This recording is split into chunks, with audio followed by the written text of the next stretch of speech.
के लोगों से निवेदन करना चाहता हूं, पिताश्री का अपमान हुआ और बीजेपी ने उन्हें अपमानित किया। उस अपमान को इस देश के पटेल के लोगों को भूलना नहीं चाहिए।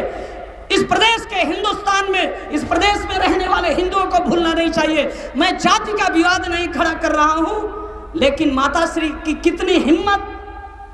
बाबूजी चले गए, पिताजी चले गए, हिम्मत से खड़ी हुई वो एक वृद्ध महिला ने हिम्मत की, पार्टी को खड़ा किया, पल्लवी जी को खड़ा किया।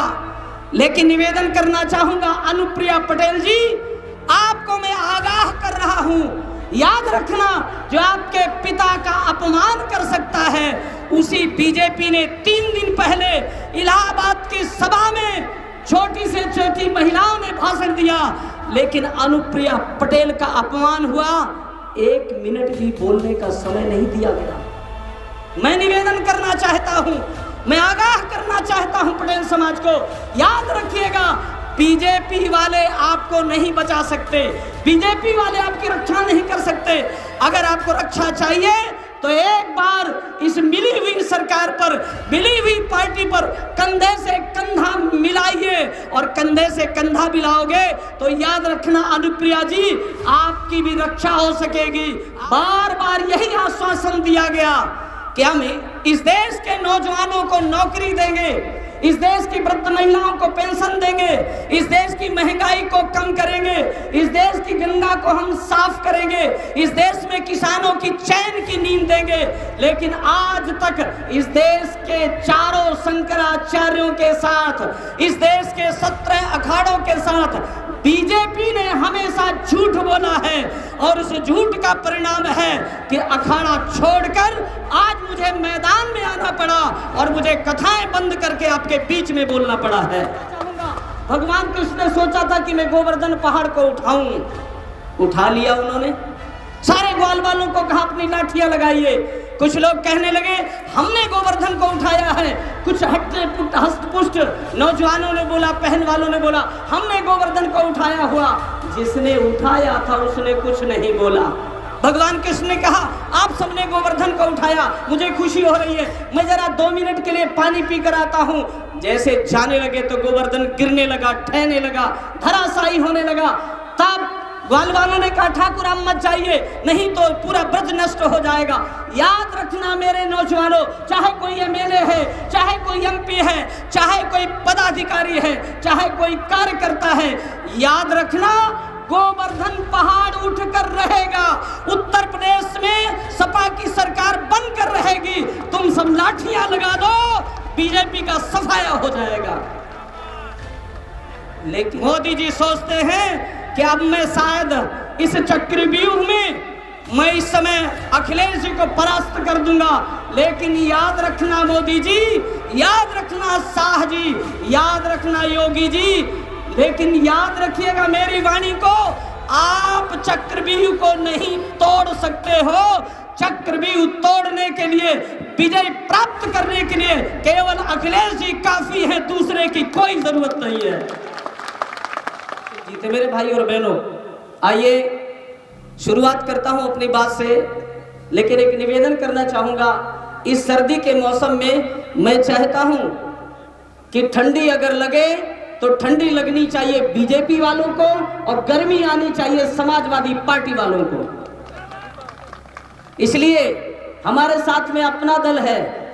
हम अभी तक अकेले थे, लेकिन याद रखना जंगल का शेर केवल एक होता है, लेकिन वो जो सबको साथ लेकर चलता है तो वाकई मुखिया कहलाता है, और सबसे कुशल नेता वही कहलाता है जो सबको साथ लेकर चलता है, सबको साथ लेकर आगे बढ़ता है। इसलिए दोनों हाथ उठाइए।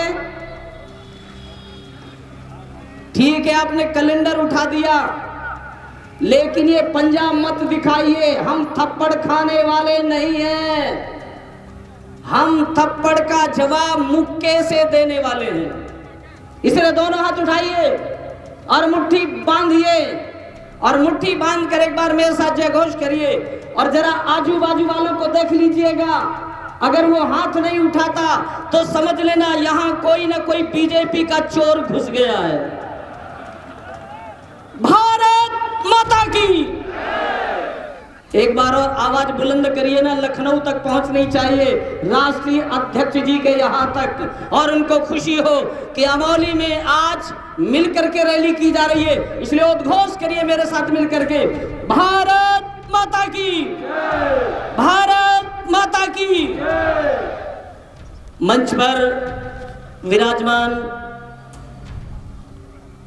इस अपना दल की प्रखर एवं ओजस्वी वक्ता, जिनकी वाणी को सुनने के लिए लोग बहुत लालायित रहते हैं, ऐसी आदरणीय श्रीमती पल्लवी पटेल जी विराजमान इस विधानसभा के कई बार रहने वाले विधायक, वयोवृद्ध, जिनका बहुत सम्मान रहता है और जो बहुत समाज को कुछ देते रहते हैं, ऐसे पूर्व विधायक आदरणीय श्री मदन गोपाल जी, आदरणीय श्री कुश वर्मा जी, श्री कमलेश वर्मा जी, डॉक्टर रंजीत पटेल जी और श्री राजेंद्र पटेल जी विधानसभा अध्यक्ष, साथ में बैठे हुए श्री सत्यनारायण पटेल जी जिलाध्यक्ष, श्री भाई अनवर यादव जी, श्री सुरेश पाल जी और श्री कामता यादव जी। इसके साथ साथ मंच पर जितने लोग बैठे हैं, आए हुए हैं, उन सभी का नाम मुझे पता भी नहीं है, लेकिन सभी का मैं आदर करता हूं, सम्मान करता हूं। लेकिन आप सब लोग आए, मैं समझता हूं मेरी नज़रों में केवल इतना है, जो मेरी नज़र बोलती है वो मैं बोलता हूं, जो मेरा दिमाग चलता है वो मैं बोलता हूं। मैं समझता हूं अगर वाकई किसी खेत की फसल को बचाना हो तो किसान की जरूरत होती है, अगर घर को बचाना हो तो किसे वृद्ध की जरूरत होती है, क्योंकि वेद ने कहा दशा साभा यत्र न संति वृद्धा, जिस घर में वृद्ध नहीं होता वो घर उजड़ जाता है। और याद रखना, मेरी नजर में केवल इतना है, जिस पार्टी में कार्यकर्ता का सम्मान होता है वो पार्टी बच जाती है और वो कार्यकर्ता सत्ता तक लोगों को पहुंचा देता है। इसलिए मैं आदर करता हूं, सम्मान करता हूं लोगों का, जो इतने कार्यकर्ता बैठे हैं। आपके लिए मंच के लोगों से निवेदन करूंगा, एक बार कार्यकर्ताओं के लिए तालियां बजाइए और उनका उत्साहवर्धन कीजिए। लेकिन इतना जरूर कहूंगा, कुछ लोग बैठकर देख रहे हैं बजाना चाहिए कि नहीं बजाना चाहिए, कुछ लोग सोचते हैं सरकार बनाना चाहिए कि नहीं बनाना चाहिए, कुछ लोग सोचते हैं सपा में जाना चाहिए कि नहीं जाना चाहिए। याद रखना, एक निवेदन करना चाहता हूं, क्योंकि देश विदेश तक घूमता ही रहता हूं, निवेदन करना चाहूंगा। भगवान कृष्ण ने सोचा था कि मैं गोवर्धन पहाड़ को उठाऊं, उठा लिया उन्होंने। सारे ग्वाल वालों को कहा अपनी लाठियां लगाइए।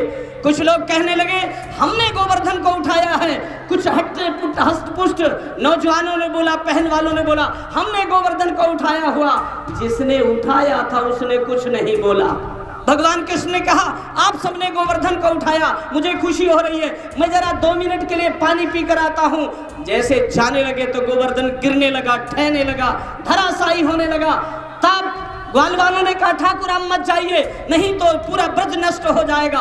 याद रखना मेरे नौजवानों, चाहे कोई एमएलए है, चाहे कोई एमपी है, चाहे कोई पदाधिकारी है, चाहे कोई कार्यकर्ता है, याद रखना गोवर्धन पहाड़ उठकर रहेगा। उत्तर प्रदेश में सपा की सरकार बनकर रहेगी। तुम सब लाठियां लगा दो, बीजेपी का सफाया हो जाएगा। लेकिन आपको लगेगा मैं जज्बाती महात्मा हूं, आपको लगता होगा कि मैं कुछ दिल की बात कर। याद रखिएगा, जब आपत्ति आती है, विपत्ति आती है, राम राज्य में भी जब कभी परेशानी आती है, तब कभी गुरु विश्वामित्र को उठना पड़ता है, तब कभी परशुराम को उठना पड़ता है।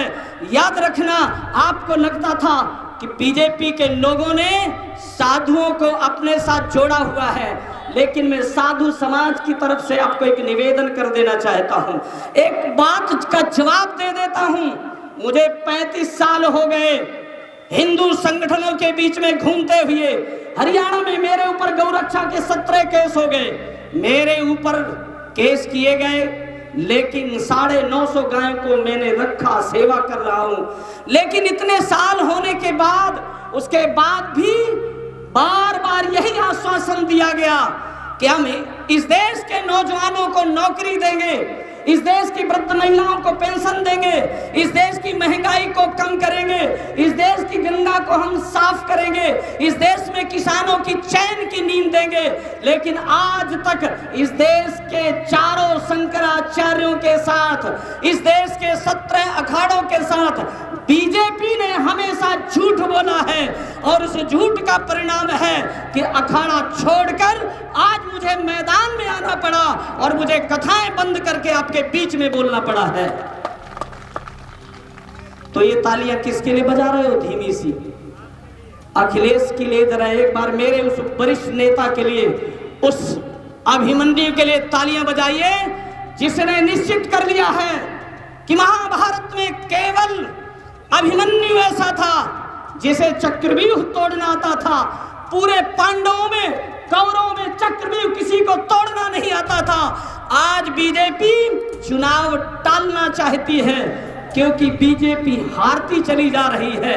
मोदी सोचते थे इस देश में मैं साधुओं को बरगलाऊंगा, हिंदू समाज के साथ झूठ बोलता रहूंगा और सत्ता में बैठा रहूंगा, मैं राज्य करता रहूंगा कौरवों की तरह। लेकिन याद रखना, महाभारत की घोषणा हो गई है और महाभारत की घोषणा में अरे सुप्रीम कोर्ट भी इन्हीं का है, हाई कोर्ट भी इन्हीं का है।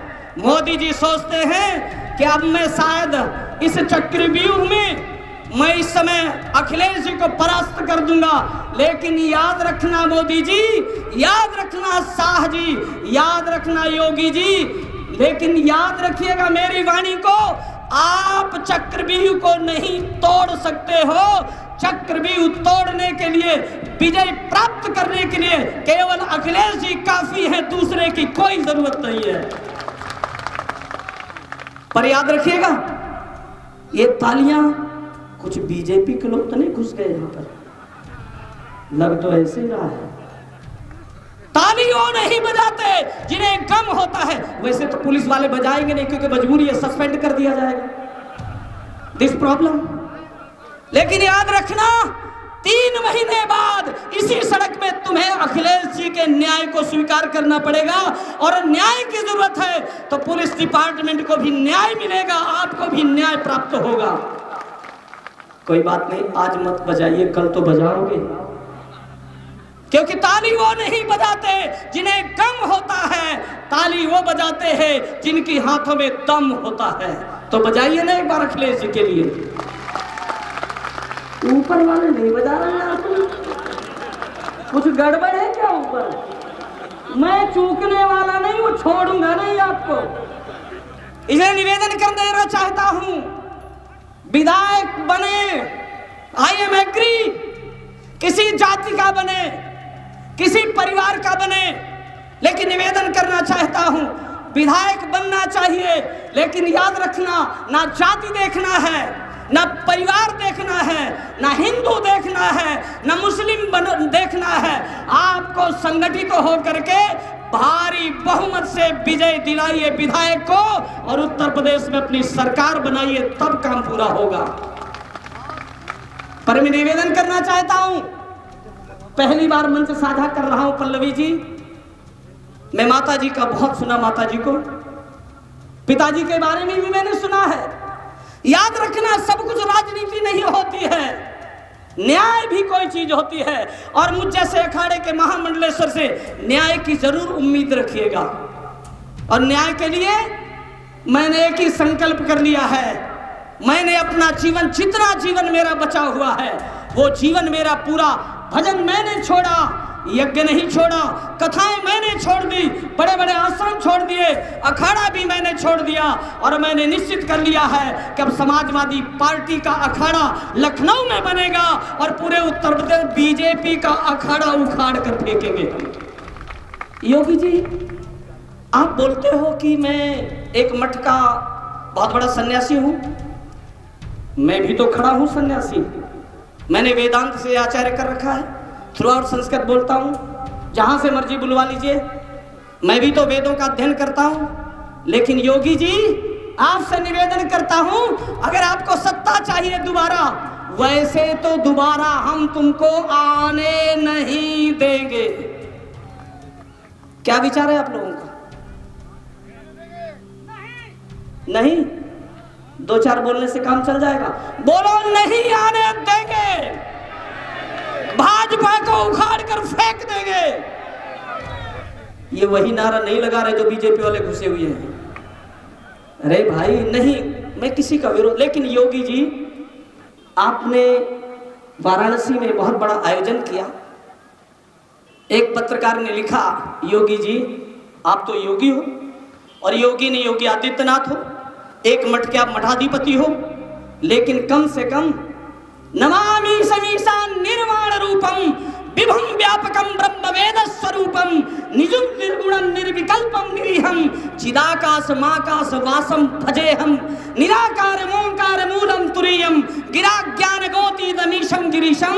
अरे योगी जी, पहले सरकार तो बाद में दोबारा लाना, अरे पहले भगवान शंकर के श्लोक बोलना तो सीख लो योगी जी। जिस मुख्यमंत्री को नमामि समीसा नाता हो, वो इस देश की रक्षा करेगा, उस देश के किसानों को बचाएगा। 5 साल निकल गए आपके, 5 साल में आपने कभी निकल कर देखा? रात भर किसान जगता है। 1 साल तक आंदोलन किया गया, 700 किसानों की मौत हो गई, और उसके बाद भी आपको दया नहीं आई। अरे दया तो संत को तुरंत आती है, दया तो मोदी जी को भी आनी चाहिए थी। लेकिन याद रखिएगा, मैं इतना कहूंगा, मोदी जी जो अपनी पत्नी की सेवा नहीं कर सकता, जो अपनी पत्नी का नहीं हो सकता, वो दुनिया में किसी का नहीं हो सकता है। हो सकता है बोलो जी? जो अपने घर का नहीं हो सकता, जो अपने परिवार का नहीं हो सकता, जो अपने गांव का नहीं हो सकता, जो अपने जिले का नहीं हो सकता, वो दुनिया में किसी का। दुखद ये है बहन जी, मैं आपसे निवेदन कर रहा हूं, माय रिक्वेस्ट, वैसे मुझे निवेदन नहीं करना चाहिए क्योंकि मैं दुखी हूं, इसलिए पिताश्री के साथ अन्याय किया गया। याद करिए, मैं अपना दल के लोगों से निवेदन करना चाहता हूं, पिताश्री का अपमान हुआ और बीजेपी ने उन्हें अपमानित किया। उस अपमान को इस देश के पटेल के लोगों को भूलना नहीं चाहिए, इस प्रदेश के हिंदुस्तान में, इस प्रदेश में रहने वाले हिंदुओं को भूलना नहीं चाहिए। मैं जाति का विवाद नहीं खड़ा कर रहा हूं, लेकिन माताश्री की कितनी हिम्मत। बाबूजी चले गए, पिताजी चले गए, हिम्मत से खड़ी हुई वो एक वृद्ध महिला ने हिम्मत की, पार्टी को खड़ा किया, पल्लवी जी को खड़ा किया। लेकिन निवेदन करना चाहूंगा अनुप्रिया पटेल जी, आपको मैं आगाह कर रहा हूं, याद रखना, जो आपके पिता का अपमान कर सकता है, उसी बीजेपी ने 3 दिन पहले इलाहाबाद की सभा में छोटी से छोटी महिलाओं ने भाषण दिया, लेकिन अनुप्रिया पटेल का अपमान हुआ, 1 मिनट भी बोलने का समय नहीं दिया गया। मैं निवेदन करना चाहता हूं, मैं आगाह करना चाहता हूं पटेल समाज को, याद रखिएगा, बीजेपी वाले आपको नहीं बचा सकते, बीजेपी वाले आपकी रक्षा नहीं कर सकते। अगर आपको रक्षा चाहिए तो एक बार इस मिली हुई सरकार पर, मिली हुई पार्टी पर कंधे से कंधा मिलाइए, और कंधे से कंधा मिलाओगे तो याद रखना अनुप्रिया जी, आपकी भी रक्षा हो सकेगी, आपकी पार्टी की भी हो सकेगी, और समाजवादी पार्टी की भी रक्षा हो सकेगी। उस प्लेटफॉर्म का नाम है समाजवादी पार्टी। पर मेरे भाइयों, आपके यहां मैंने देखा जाति का बखेड़ा बहुत ज्यादा है। जाति भूल जाइए, याद रखिए केवल। पर मैं कह देना चाहूंगा, आज ये रैली की गई और श्री सत्यनारायण पटेल जी ने हिम्मत जुटाई, सब लोगों ने मिलकर यह कार्यक्रम किया। मौसम बड़ा विपरीत था, मैं सुबह से भगवान को मना रहा था, हे प्रभु हमारी इज्जत रख लेना, हे महादेव इज्जत रख लेना। महादेव ने इज्जत तो रखी, लेकिन उन्होंने कहा मैं कल से प्रार्थना कर रहा हूं। महादेव बोल रहे थे काशी से, चिंता मत करिए सत्यात्मानंद, बीजेपी की रैली कानपुर में धोई जाएगी और अमौली की रैली सफल होकर रहेगी। बोलो जी, हुई कि नहीं? बोलो ना, भगवान ने रक्षा की नहीं की? बस इतने समझ लो, यतो धर्मस्ततो जयः, जहां धर्म होता है वहां विजय होती है, और जहां पर अधर्म होता है वहां पर पराजय होती है। इसलिए निवेदन करना चाहूँगा आपसे केवल 2-4 बातों में ये कि हमारे इस फतेहपुर जिले में जितने भी बड़े बड़े पदाधिकारी बैठे हैं, मैं उनसे निवेदन करना चाहता हूँ बड़ी विनम्रता से, और निवेदन ये करना चाहता हूँ कि अब आने वाले समय में पूरे उत्तर प्रदेश में सही, पर पहले फतेहपुर जिले में, क्योंकि हम सब लोग फतेहपुर में खड़े हुए हैं, अमौली में खड़े हुए हैं, निवेदन एक ही करना चाहूँगा, वो ये कि बंद गई मुट्ठी तो लाख की और खुल गई तो खाक की। मैं इतना ही कहूँगा, जितने भी यहाँ पर नेता बैठे हुए, आपसे निवेदन करना चाहता हूँ, आने वाले चुनाव में एक भी कार्यकर्ता का अपमान नहीं होना चाहिए, चाहे छोटी जाति का हो या बड़ी जाति का हो।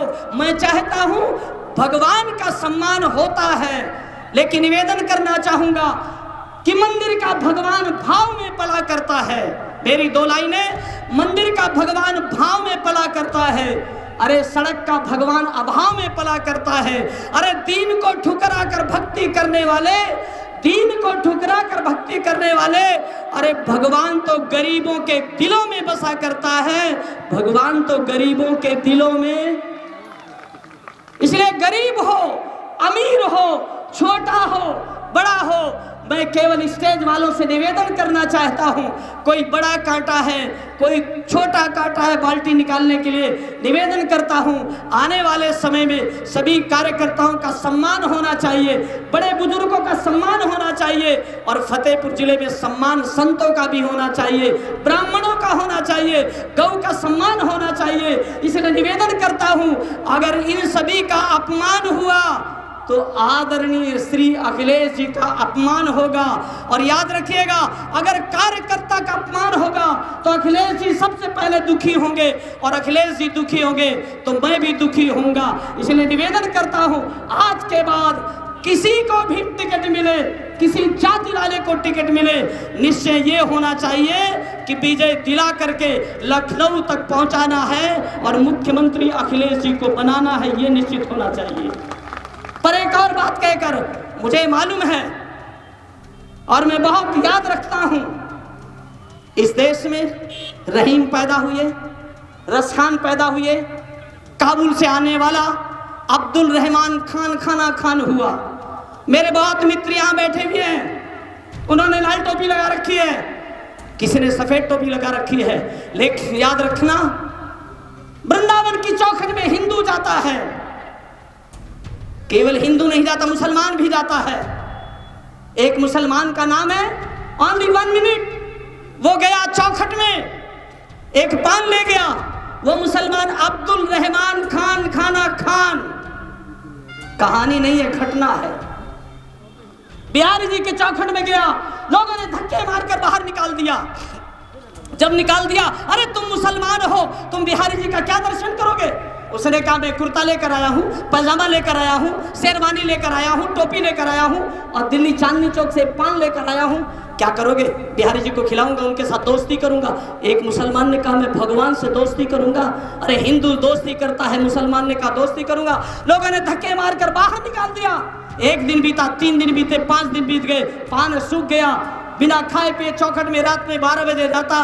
रात में एक दिन 12 बज गया, मायूस, हे प्रभु तेरे दरबार में भी मेरा अपमान हो रहा है, मैं मुसलमान हूं तो क्या हुआ, लेकिन मैं सोचता था कि तेरी चौखट में चाहे हिंदू आए या मुसलमान आए, सबका आदर होता है। याद रखिएगा, ये कहानी नहीं, घटना है। दरवाजा खुला, चौखट खुली, और जैसे चौखट खुली, बिहारी जी बाहर आ गए, उठाया उस मुसलमान को। कहां से आए हो? काबुल से आया हूं। किस लिए आए हो? पान लेकर आया हूं, ये सलवार कुर्ता लेकर आया हूं। बिहारी जी ने क्या किया? बिहारी जी ने कहा ये कुर्ता मुझे दो। उस मुसलमान का दिया, शेरवानी पहनी, पैजामा पहना, टोपी लगाया, पान खाया, और ठाकुर जी ने कहा मेरी चौखट में कोई हिंदू आए, कोई मुसलमान आए, मैं सभी को गले लगाता हूँ, सभी को दिल से लगाता हूँ, मैं किसी को ठुकराता नहीं हूँ। इसलिए चौखट वो है, यहाँ सभी का सम्मान होता है, सभी का आदर होता है। अपनी बात को विश्राम देना चाहूँगा सिर्फ इतना कह करके, और वो ये कि आकाश का कोई तौल नहीं, आकाश का कोई तौल नहीं, साधु पृथ्वी का कोई मोल नहीं, साधु की कोई जात नहीं, और इसी तरह पारस और अखिलेश का कोई तोल नहीं, कोई मोल नहीं है मेरे मित्रों। इसलिए इतना ही कहकर विश्राम, रंग वाले रंग से तस्वीर बदल देते हैं, रंग वाले रंग से तस्वीर बदल देते हैं, निकला हुआ 3 कमा से बदल देते हैं। ऐ नादान, ऐ उत्तर प्रदेश के समाजवादी पार्टी को फरकरो, सेवकों, धुरंधरों, योद्धाओं, इतना ही कहकर रंग वाले रंग से तस्वीर बदल देते हैं, निकला हुआ तीर कमा से बदल देते हैं। ऐ नादा तू अपने आप को न बदल सका, ऐ नादान तू अपने आप को न बदल सका। अरे बदलने वाले तो सरकार बदल देते हैं, बदलने वाले तो सरकार। भारत माता की, भारत माता की जय जवान जय किसान। कोई चीज अच्छी न लगी हो तो मुझे वापस दे देना, अगर खराब लगी हो तो वापस कर देना, अच्छी लगी हो तो मोदी को जड़ से उखाड़ कर फेंक देना।